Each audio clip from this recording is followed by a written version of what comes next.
ابھی حال ہی میں کراچی گیا تھا اور وہاں خلاف معمول 2-2.5 ہفتے تک رہا بھی، اور یہ میرے لیے ایک بہت ہی خوشگوار سا دورہ تھا اپنے شہر کا۔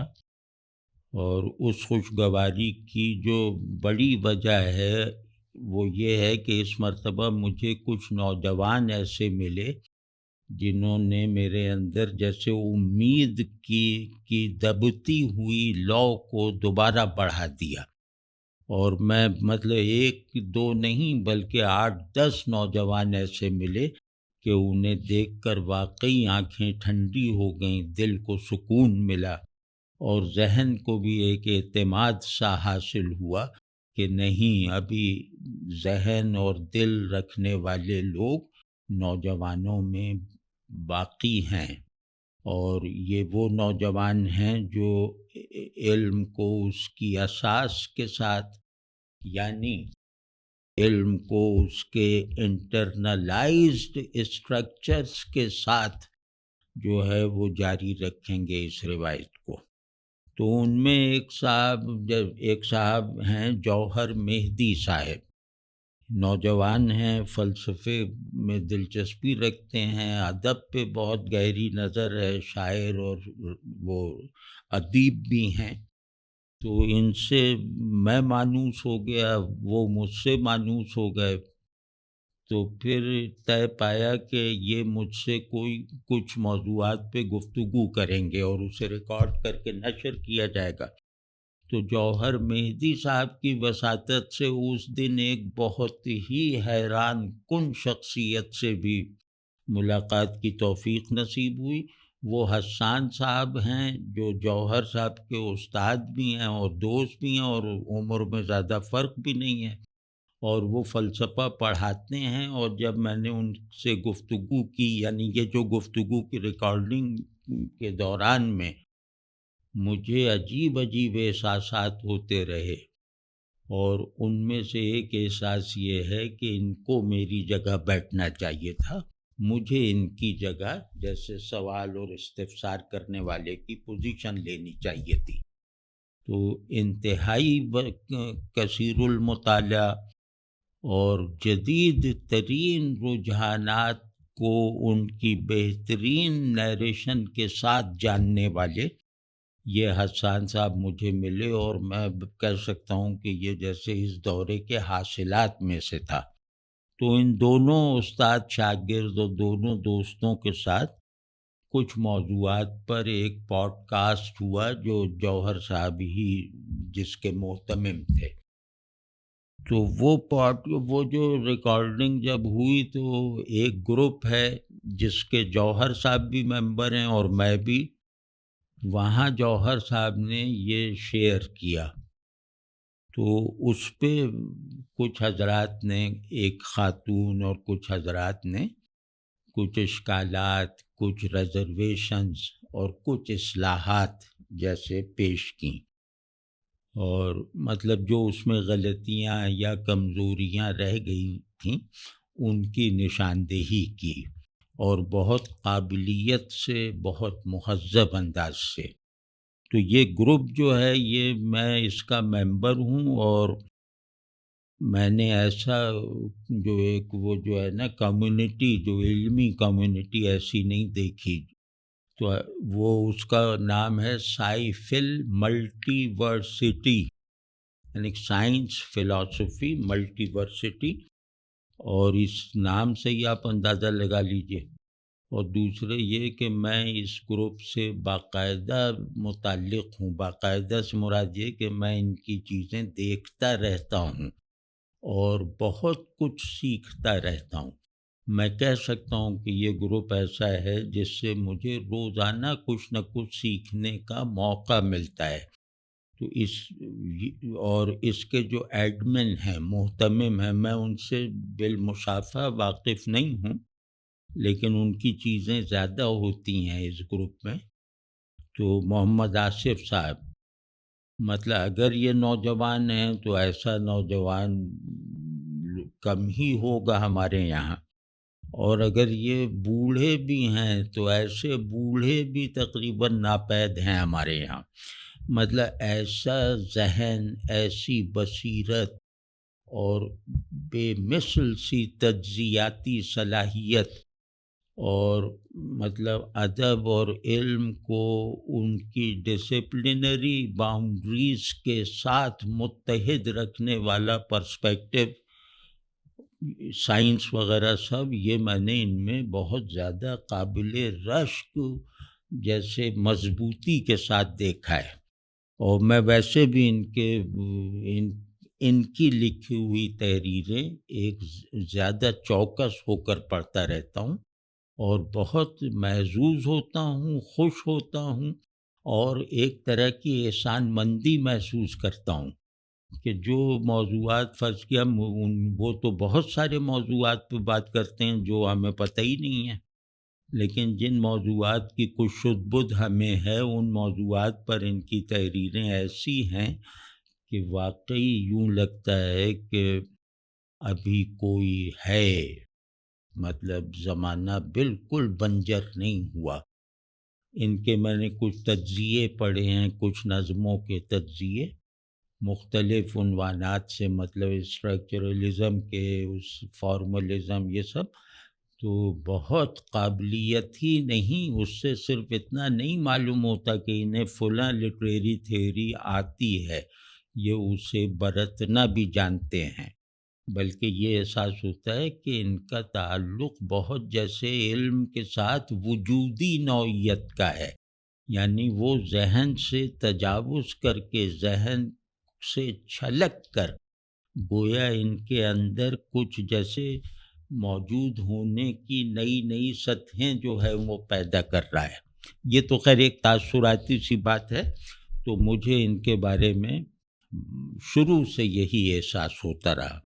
تو اس بحث میں انہوں نے بھی مطلب کچھ ہماری اصلاح وغیرہ کی، تو میں یہ چاہتا ہوں کہ یہ ماحول اب پیدا ہو کہ اختلافی نکات پر گفتگو جیسے ہمارا کلچر بنے، اور اختلاف کی سطح کیا ہوتی ہے وہ بھی جیسے نوجوانوں کے سامنے رکھی جا سکے۔ تو مطلب یہ گروپ شاید ہی کسی بین الاقوامی علمی کمیونٹی سے کم تر ہوگا، اس میں اتنی تعداد میں مختلف موضوعات کے ماہرین موجود ہیں۔ تو بہرحال وہ جو میں باتیں ہوئی تھیں جوہر صاحب اور حسان صاحب کے ساتھ، تو اس پر اس گروپ کی ایک بہت فعال رکن ہیں فائزہ صاحبہ، ان سے بھی مطلب میں ان سے کسی سے واقف نہیں ہوں، تو فائزہ صاحبہ وہ فلسفے وغیرہ کی طالب علم یا استاد ہیں، مجھے یہ اندازہ نہیں، لیکن اتنا ضرور ان کی تحریروں سے پتہ چلتا ہے کہ ادب اور فلسفے میں وہ ایک صاحب رائے خاتون ہیں، جو صاحب رائے ہونا مطلب کوالیفائی کرتی ہیں۔ تو انہوں نے بہرحال اس پہ کچھ جیسے کچھ ریزرویشنز اپنی ظاہر کی، خصوصاً موریلٹی کے مسئلے پہ۔ وہاں کوئی آیا ہوگا مسئلہ، میں نے ابھی اس پروگرام کو دیکھے بغیر بات کر رہا ہوں، تو انہوں نے جب اس پہ لکھا کہ every group in a box considers their morality being absolute, but we, as the students of philosophy and anthropology, must have a bird view, and we see relativity, not a God view, but a student view of philosophy and science. You can't take a single group's emotional, moral absolutism and overgeneralize it over all the groups. مطلب لفظ بڑے پرشکو ہیں، اور مطلب میں چاہے خود کو اس سے متفق نہ کر پاؤں، لیکن خوشی ہوئی، اس اسلوب پر زیادہ خوشی ہوئی۔ خیال سے ظاہر ہے کہ ہم مطمئن نہیں ہیں، لیکن ہمارے خیال میں ایک ناقابل قبول تصور بھی جو ہے وہ اچھے اسلوب میں بیان ہوا ہے، اور اعتراض کر سکنے کی صلاحیت رکھنے والی ایک اسکالر کی طرف سے ہوا ہے۔ تو اس پہ میں کچھ عرض کرتا ہوں کہ اس بات کا، فائزہ صاحبہ کی اس بات کا اگر تجزیہ کیا جائے تو اس میں ایک پاپولر غلط فہمی نظر آتی ہے۔ یعنی کوئی گروپ اپنے تصور اخلاق کو مطلق کہتا ہے، یہ فقرہ سراسر غلط فہمی پر مبنی ہے۔ کوئی گروپ اپنے تصور اخلاق کو مطلق نہیں کہتا۔ یہاں گروپ کو نکال دیں، کیونکہ اب جدیدیت کا ایک اثر ایسا ہے کہ وہ بڑی بڑی روایتوں کی جیسے تصغیر کرتی ہے، منیملائز کرتی ہے، تو وہ روایت یا مذہب ان کو بھی گروپ کہنے میں تکلف نہیں محسوس کرتے، گو کہ میرے خیال میں ایسا کرنا چاہیے۔ تو خیر، کوئی روایت، کوئی گروپ اپنے تصور اخلاق کو مطلق نہیں کہتا، یہ میں جواب میں عرض کر رہا ہوں۔ اور اخلاق کے دو مثال طور پہ بڑے بڑے اصول ہیں، مطلب اخلاق کی تھیریز بننے کے عمل میں دو پرسپیکٹیوز کام کرتے ہیں، موٹے موٹے بڑے بڑے، ایک میٹا فزیکل ہے، دوسرا ہسٹوریکل یا ریشنل یا امپیریکل وغیرہ ہے، یعنی دوسرا میٹا فزیکل نہیں ہے، تاریخی ہے۔ تو مابعد الطبیعی پرسپیکٹیو سے بھی، یعنی مذہبی، اس کو آسانی کے لیے ہم کہیں کہ مذہبی تناظر میں جو ہے وہ ریلیٹیوائزیشن آف دی ایبسلیوٹ ہے، ایبسلیوٹزم نہیں ہے۔ تو میٹا فزیکل پرسپیکٹیو سے موریلٹی یا مورل آرڈر یا تھیوریز آف موریلٹی، یہ سب جو ہیں وہ ریلیٹیوائزیشن آف دی ایبسلیوٹ ہیں، یہ خود ایبسلیوٹ نہیں ہیں۔ اس کی تھوڑی سی تفصیل آگے بھی ایک اعتراض کے جواب میں آئے گی۔ تو میٹافزیکل پرسپیکٹیو جو ایبسلیوٹ کے ساتھ جیسے لازم و ملزوم کی حیثیت اختیار کیے ہوئے ہے، وہاں بھی مورل تھیوریز وغیرہ کا، مورل آرڈرنگ کا سارا نظام ریلیٹیوائزیشن آف دی ایبسلیوٹ پر مبنی ہے۔ اور جو تاریخی یا تجربی یا مارکسی یا جو بھی غیر مابعد الطبیعی پرسپیکٹیو سے، جس کو ہم اپنی آسانی کے لیے کہہ رہے ہیں تاریخی، تو تاریخی نقطۂ نظر اخلاق کے بارے میں جو ہے وہ خود کو اضافیت پر استوار کرتا تو ہے، یعنی ریلیٹیوٹی پر، مگر کسی نہ کسی طرح کے ایبسلیوٹ سے خود کو منسوب رکھنے پر مجبور ہے۔ کیوں؟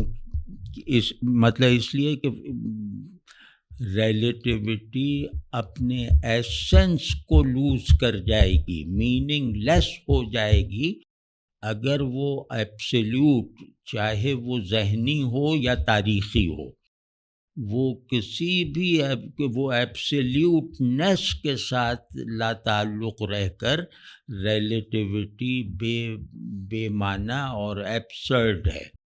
تو اس کا مطلب اگر کسی نے چاہا تو میں اس پر تفصیل سے بات کرنا جیسے اچھا سمجھوں گا، میرا دل لگتا ہے کہ میں اس مسئلے پر ذرا تفصیل سے بھی عرض کروں، لیکن وہ بہرحال حسب ضرورت یا کسی اور موقع پہ عرض کروں گا۔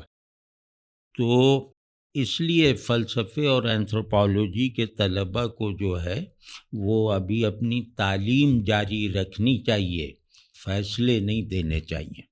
یہ فائزہ صاحبہ کہہ رہا ہوں کہ وہ کہہ رہی ہیں کہ میں طالب علم ہوں نا، تو ابھی بھائی طالب علم رہیں، فیصلے نہ دیں، کیونکہ اس فیصلے کی کوئی مطلب اس کی علمی کنسٹرکٹ نہیں ہے، مطلب یہ فلاسفیکل کنسٹرکٹ نہیں رکھتا یہ آپ کا اعتراض جو ہے۔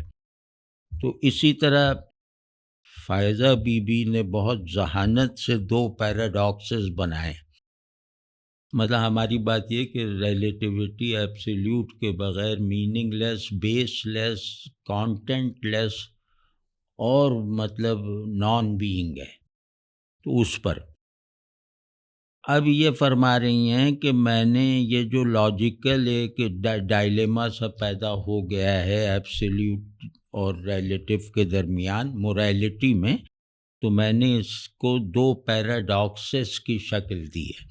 پیراڈاکسز سب جانتے ہیں، یہ انتہائی ذہین لوگوں کا کام ہے پیراڈاکسز بنانا، جس میں زینو سب سے بڑا سمجھا جاتا ہے۔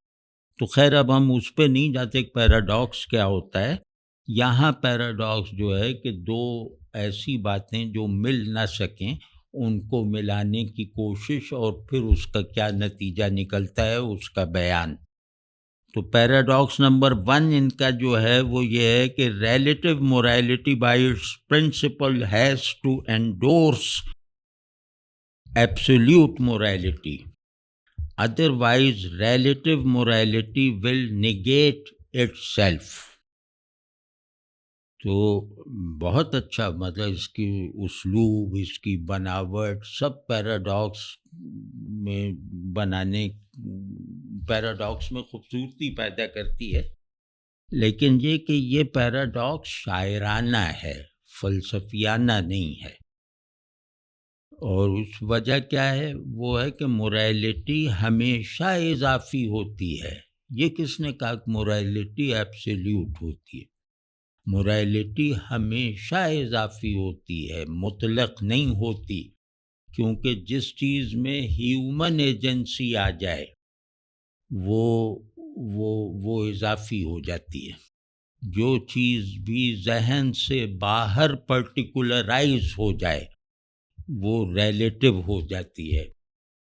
تو یہ ایک قانون ہے، ایک اصول ہے، ایک جبر ہے۔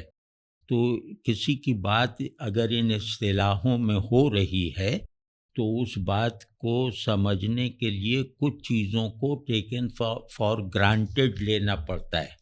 ان میں سے ایک چیز یہ ہے۔ تو اس کا لحاظ اگر یہ رکھتی تو یہ پیراڈاکس کسی اور معاملے میں بن جاتا، لیکن اس میں بنانے کی ضرورت نہ پیش آتی۔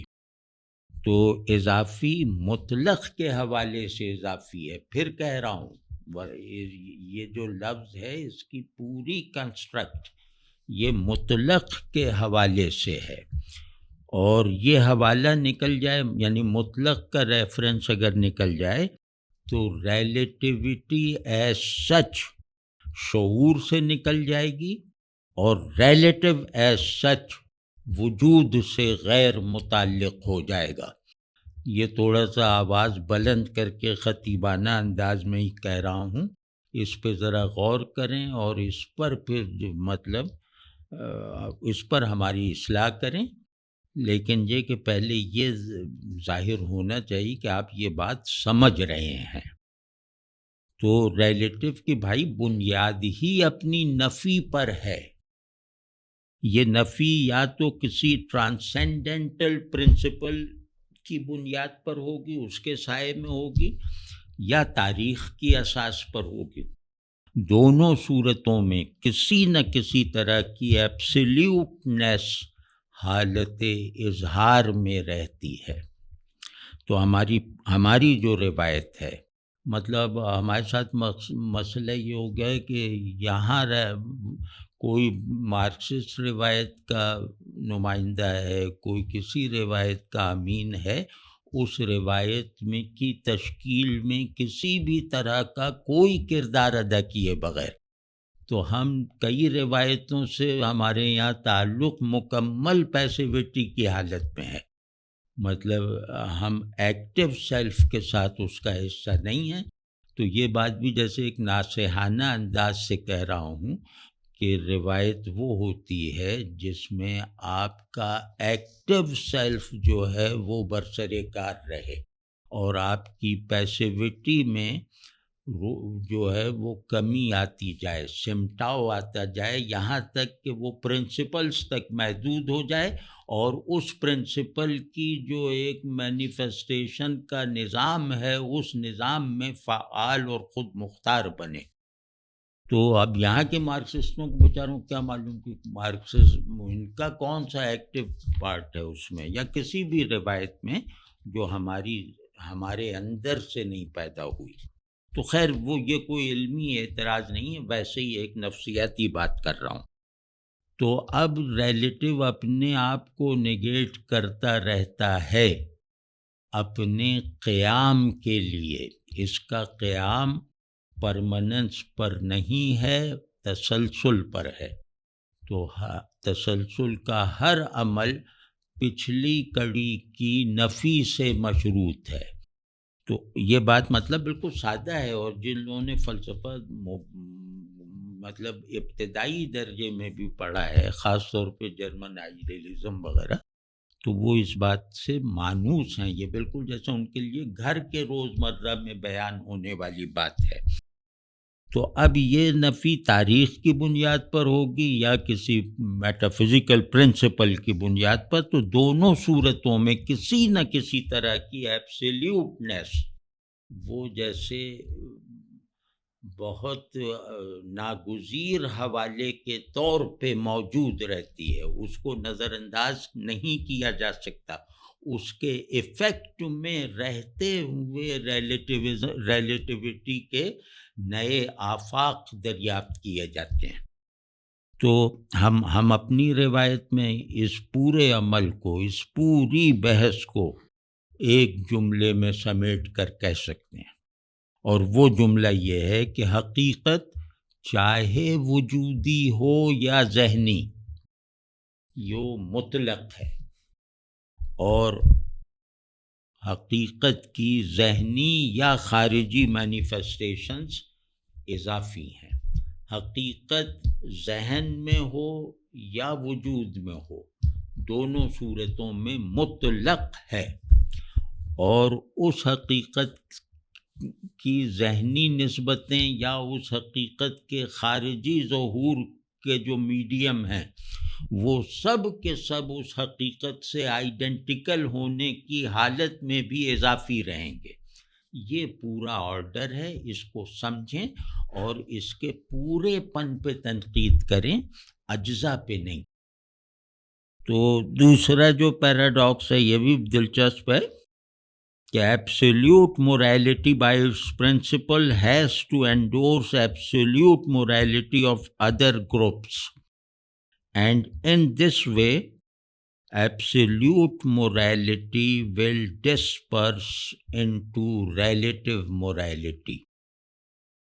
اب اس کا جواب تو اوپر عرض کر دیا، جو پہلے پیراڈاکس میں اپنی گزارشات پیش کی ہیں وہی یہاں بھی کارآمد ہیں، لیکن واہ واہ کرنے کے لیے اسے کوٹ کر رہا ہوں کہ یہ فقرہ جیسے مشاعرے میں پڑھنے والا ہے، مباحثے میں نہیں. تو واہ واہ کر رہے ہیں. تو اب اسی طرح انہی فائزہ صاحبہ کا بہت ماشاءاللہ قابل بھی ہیں، ذہین بھی ہیں، اور ایکسپریشن کو جانتی ہیں. تو اب یہ جوہر صاحب جو ہمارے میزبان تھے اور آصف صاحب جو اس گروپ کے کرتا دھرتا ہیں، تو دونوں سے مخاطب ہو کے فرما رہی ہیں کہ what do you say now? We are logically trapped in no way out situation. I tend to support relative morality on pragmatic ground as it acknowledges and respects other moral systems too. This leads to peace. On the other hand, absolute morality takes a rigid position and regards other moral systems as false. This tends to create tension and war between different cultures. دیکھیں، فلسفے میں یا تہذیبوں کے مطالعے میں اختر شیرانی کو دخل نہیں دینا چاہیے، یا فہمیدہ ریاض صاحبہ کو رائے نہیں دینی چاہیے. تو یہ رائے اسی طرح کی ہے کہ لگتا ہے کہ آپ کو جس دروازے پر جو دروازہ نہیں کھلوانا چاہیے تھا، آپ نے اسے زبردستی کھلوا کر اندر موجود بالکل اجنبی چیزوں پر تنقیدی نظر ڈالنی شروع کی ہے۔ تو اتنا گھبرانے کی ضرورت نہیں ہے۔ اس میں جو آپ نے پیراڈاکسز بنائے ہیں تو وہ منطقی قضایا بنانے کے لیے لفظوں کا صحیح فہم ضروری ہے، ورنہ اسی طرح کی مشکلات پیش آئیں گی۔ تو پہلی بات تو یہ ہے کہ ایبسلیوٹ ورسز ایبسلیوٹ یہ ایک لغو تصور ہے۔ ایبسلیوٹ ڈویلٹی کے ساتھ نہیں ہوتا۔ ایبسلیوٹ اور ایبسلیوٹ میں آئدر اور کی نسبت ہوتی ہے۔ تو دوسرے یہ کہ اگر دو ذہنی ایبسلیوٹس ہیں تو ان ایبسلیوٹس کا ٹکراؤ کبھی جارحانہ نہیں ہوتا، یعنی تصور کی سطح پر ان کا ٹکراؤ ایک دوسرے کی مکمل نفی پر ہوتا ہے علمی جہت سے، تو وہ الگ ہے، اس کو اس پہ عملی دنیا پہ قیاس کرنے کی ضرورت نہیں ہے۔ جتنی جنگیں وغیرہ ہوتی ہیں، جتنے وہ اس طرح کے انسان کش واقعات پیش آتے ہیں، ان کے پیچھے زیادہ تر دو ریلیٹیوز کا دست و گریباں ہونا ہوتا ہے۔ جب ریلیٹیو کیونکہ عمل میں آ سکنے والی ایک پرٹیکولرائزڈ اسٹیٹ رکھتا ہے تو اس میں تیقن زیادہ ہوتا ہے، اس سے ہماری عملی ضرورتیں زیادہ متعلق ہوتی ہیں، اس سے ہماری زندگی اور اس کے مفادات زیادہ نسبت رکھتے ہیں خیال اور تصور کے مقابلے میں۔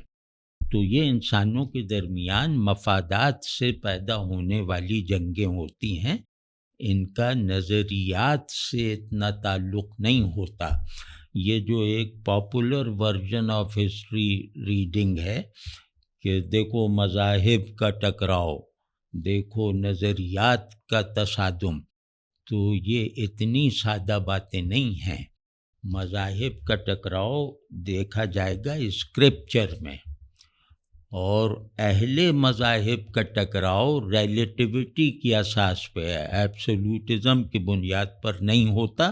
اس پہ بھی غور کر لیں، اس پہ اگر کوئی اور بات ہو تو میں اس کا بھی جواب دینے کے لیے تیار ہوں۔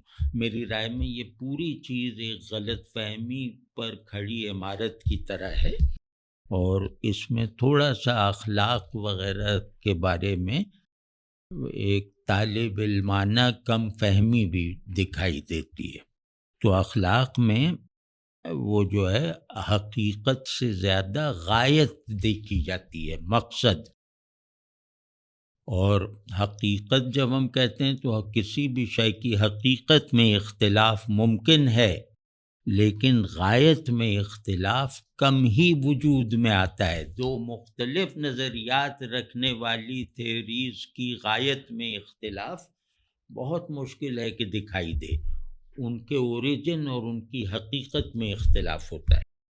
تو اور ایسا اختلاف جو ہے وہ حقیقت کے حوالے سے پیدا ہوتا ہے جو ایک دوسرے کی مکمل نفی پر اکسائے۔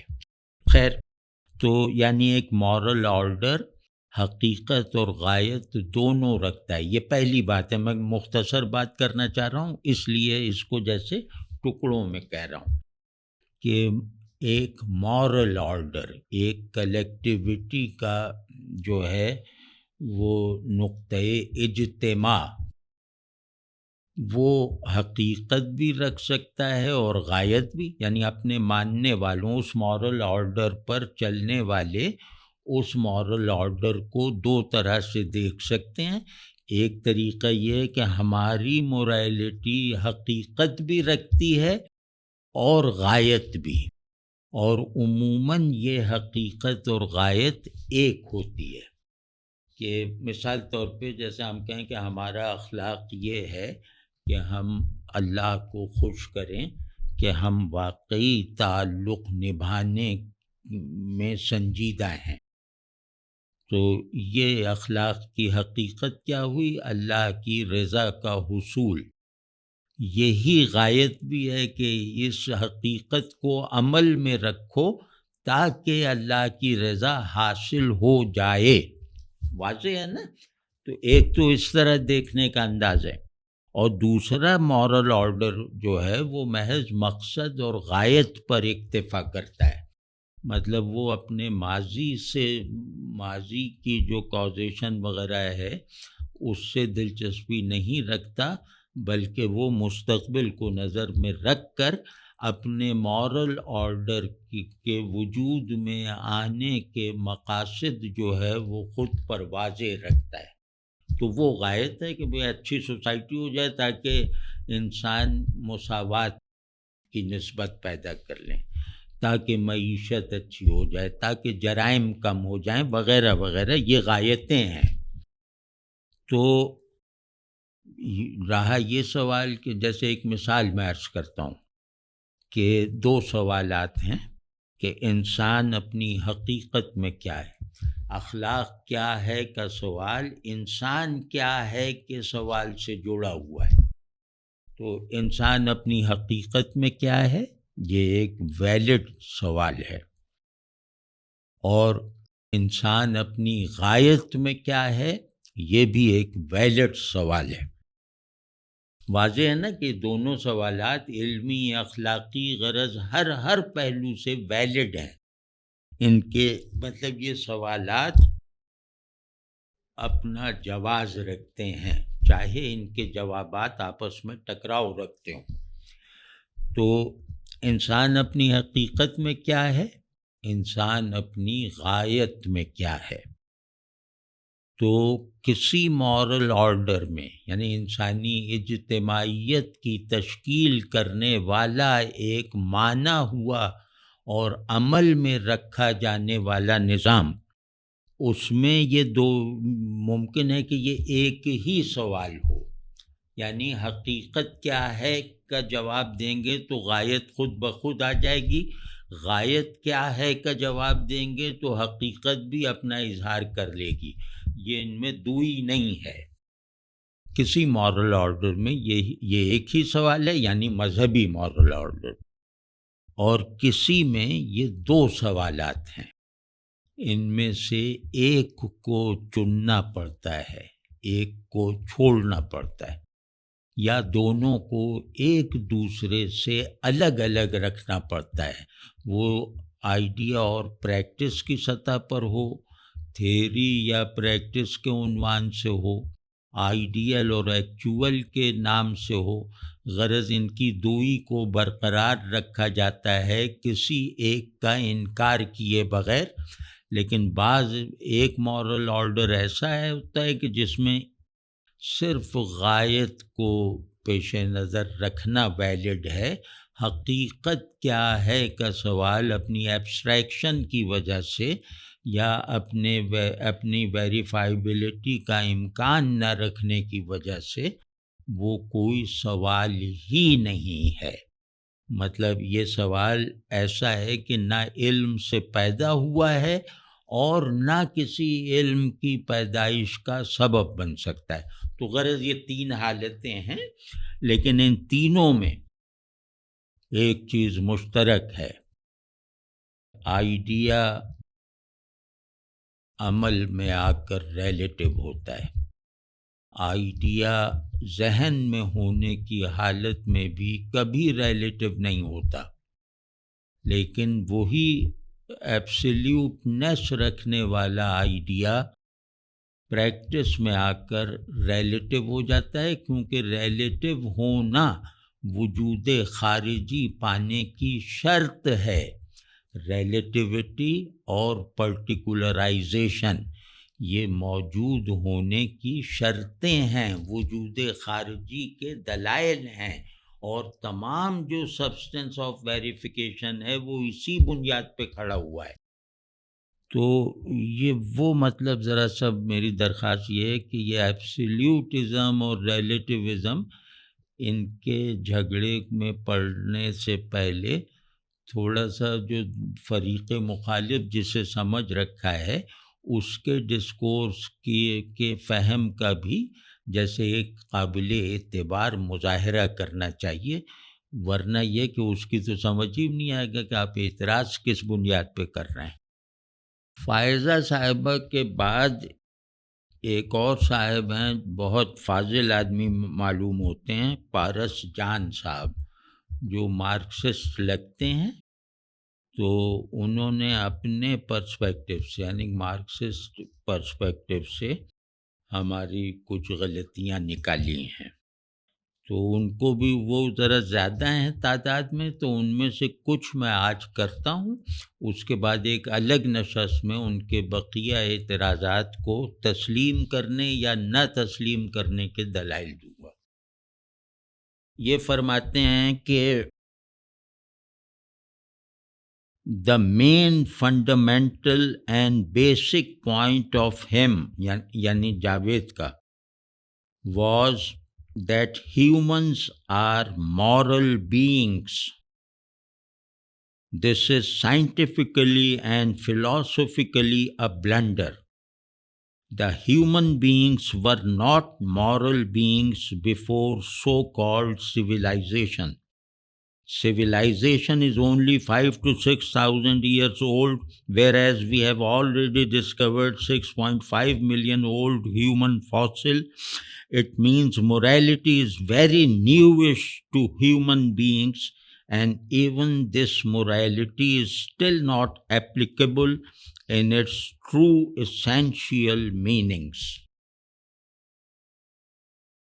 اس کے جواب میں جو مجھے عرض کرنا ہے وہ یہ کہ پارس صاحب ایسی روایت کے نمائندے معلوم ہوتے ہیں جس میں ایبسلیوٹزم یا ججمنٹلزم غالباً مذہبی روایت سے بھی زیادہ ہے، یہ میں مارکسی روایت کے بارے میں کہہ رہا ہوں، تو یہ ایبسلیوٹلی ریلیٹیوسٹ محسوس ہوتے ہیں۔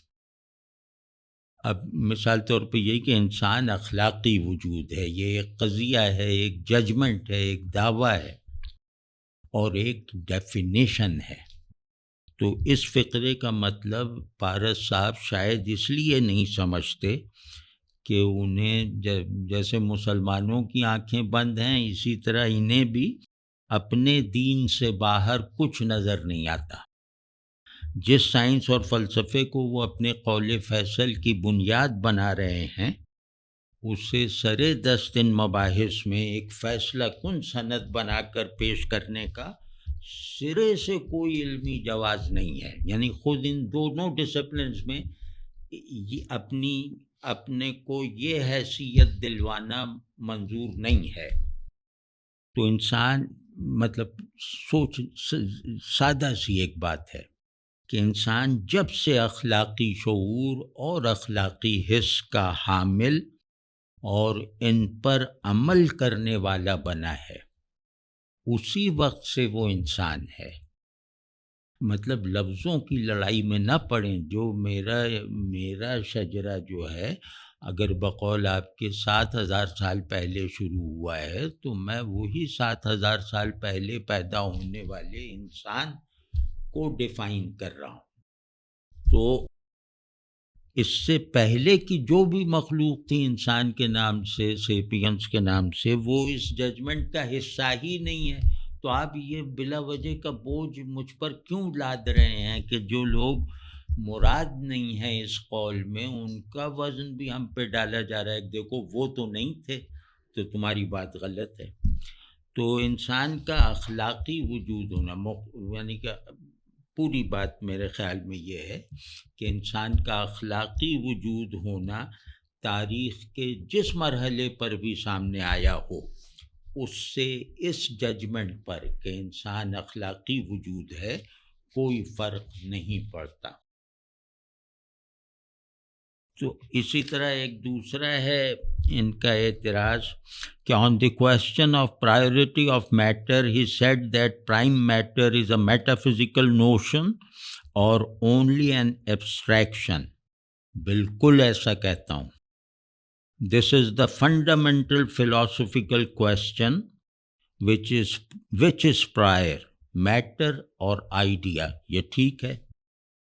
جب آئیڈیا اور میٹر میں مقدم کون ہے، پہلے کون ہے، یہ یاد رکھے گا. یہ ایک فلاسفیکل بحث ہے. اس کا مطلب ابھی بتاؤں گا انشاءاللہ آگے، جو یہ بالکل نہیں سمجھے. تو Javed is of course an idealist, so was trying to say the idea is prior to matter. یہ بالکل غلط ہے. But do we know any history of ideas older than 5,000 years?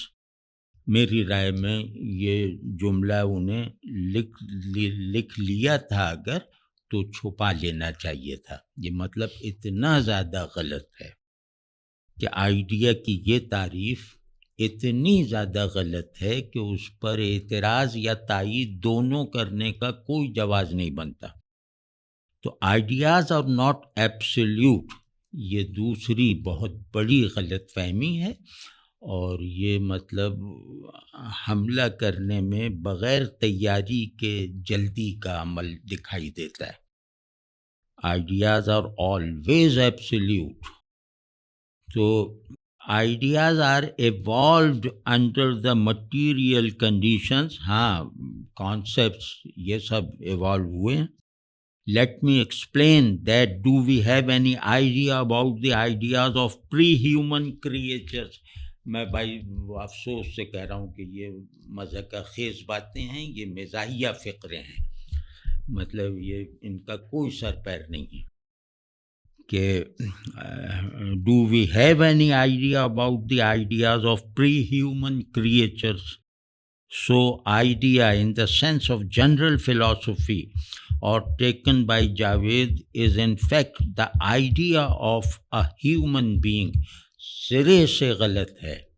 جس کو بھی آئیڈیالزم کا کچھ پتہ ہے، کسی بھی طرح کے آئیڈیالزم، وہ ہیگل کا ہو، وہ افلاطون کا ہو، کسی بھی طرح کے آئیڈیالزم کا پتہ ہو، وہ اتنی عجیب غلطی نہیں کر سکتا. So this planet is billions of years old. Anything that was existed before man was of course not the idea but the matter.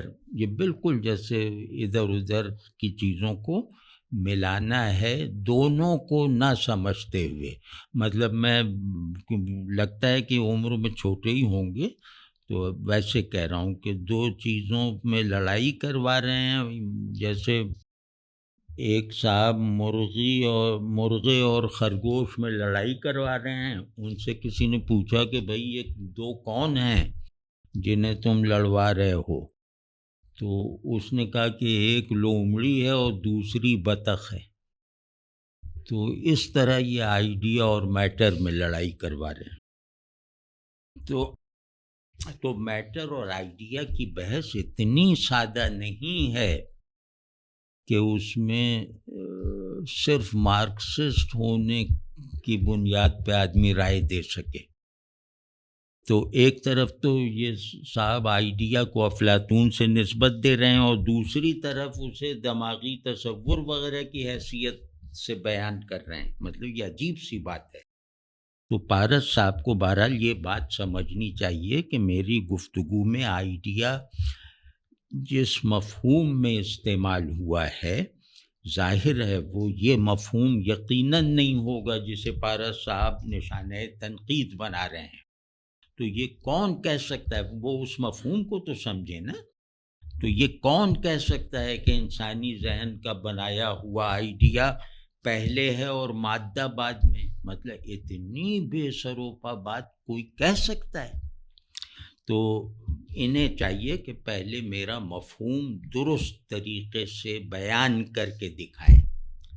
جیسے میں کارل مارکس پہ تنقید کروں گا تو اس کا تصور درست طریقے سے بیان کر کے دکھاؤں گا. تو پھر جو تنقید کرنا چاہے کریں، جو اصلاح کرنا چاہیں کریں، لیکن مجھے ان سے شکایت یہ ہے کہ یہ میری بات کو سرے سے نہیں سمجھے. ایک ہوتا ہے کہ چلو 40% سمجھ گئے، 60% سمجھ گئے، یہ بالکل نہیں سمجھے. اور پھر اس پر جو جن دلائل کی بنیاد پہ اعتراض کیا ہے وہ دلائل ہی کہیں بھی کسی بھی طرح کی کوئی منطقی اور وہ کیا نام ہے علمی وقعت نہیں رکھتے، وہ استعمال میں نہیں ہے. تو یہ مطلب انہیں ذرا سوچنا ہوگا.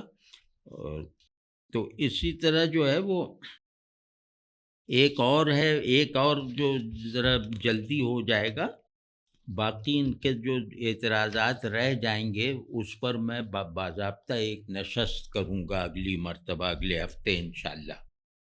تو تیسرا ان کا اعتراض یہ ہے کہ as scientific inventions like James Webb telescope refutes to classical idealism and absolutism which is presented and advocated by Javed. So he simply made jokes of science as a whole and declared that these inventions are unnecessary or irrelevant to human existence in general. And because all this science born out of modernity, so he ridiculed modernity. یہ بھی بھائی میں مطلب معافی چاہتا ہوں، میں تو خوش ہونا چاہتا ہوں کہ نوجوان اچھے اعتراضات کریں، اکساتا ہوں. بلکہ ابھی وہ میر اور غالب پہ میں نے ایک نوجوان دوست کو اکسایا کہ تم جو باتیں مجھ سے بیٹھ کے ایسے ہی کرتے ہو وہ ریکارڈ کرواؤ. تو مجھے بہت خوشی ہوتی ہے نوجوانوں میں کسی بھی طرح کی باغیانہ اسپرٹ دیکھ کر، لیکن بہرحال وہ بنیادی فہم کے ساتھ تو ہو نا. تو فہم کے بغیر آواز اونچی کرنا وہ جیسے تھوڑا سا عجیب سا لگتا ہے. تو یہی جیسے یہ بات انہوں نے کی ہے تو یہ بالکل ناسمجھی کی بات ہے. مجھے نہیں معلوم کہ جیمز ویب ٹیلیسکوپ نے کس آئیڈیلزم اور ایبسولوٹزم کو رد کیا ہے، مجھے نہیں معلوم. اور سائنس کا مذاق اڑانا بری بات ہے، یقیناً بہت بری بات ہے، احسان فراموشی کی بات ہے. لیکن سائنس سے خوش طبعی کرنا، اس سے مذاق کرنا بہت اچھی اور بہت ضروری بات ہے. اور ہمارے آدمی ہونے کو تسلسل میں رکھنے کے لیے درکار ایک چیز ہے کہ ہم علوم سے خوش طبعی کا تعلق بھی رکھیں. تو لیکن اب سنجیدہ بات کر رہا ہوں کہ بہرحال علم جو ہے وہ پوزیشن اور پرسپیکٹو سے بامعنی ہوتا ہے، ورنہ وہ ناقابل شناخت لفظوں اور چیزوں کا ڈھیر بن کے رہ جائے گا اگر ہم چیز کے لیے کوئی پیشگی پوزیشن نہیں لیں گے، یا یہ کہ سبجیکٹ اور آبجیکٹ کورسپونڈنس کو کسی پرسپیکٹو میں نہیں رکھیں گے. تو اس سے یہ بامعنی ہوتا ہے، ورنہ یہ محض ایک ڈھیر ہے. تو آج کی جو فزکس ہے اس کا بڑا حصہ پوزیشن سے تو کسی قدر متعلق ہے، پرسپیکٹو سے غیر متعلق ہے. اور بلکہ جوش میں اگر اتنا بھی کہہ دیں دونوں سے غیر متعلق ہے تو یہ بات اس میں غلطی کا امکان 5% سے زیادہ نہیں رہ جائے، نہیں دکھائی دیتا. تو اس بات پر غور کریں. سائنس اور ماڈرنٹی کا جو تعلق انہوں نے پیدا کیا وہ زبردستی کا ہے، اور ماڈرنٹی سائنس کے لیے ایک دور کی طرح ہے، نظریے کی طرح تھوڑی ہے.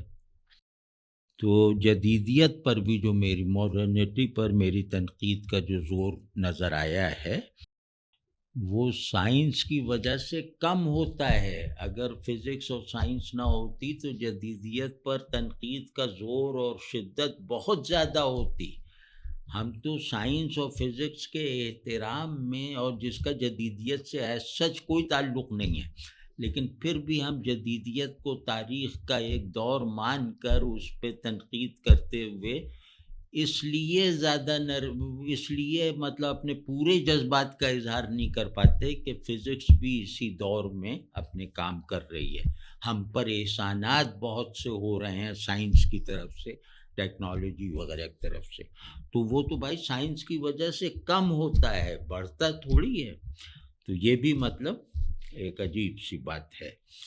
اور ماڈرنٹی کو ریڈیکیول کرنا میری رائے میں یہ سوچنے والے کی فی الحال لازمی پہچان ہے.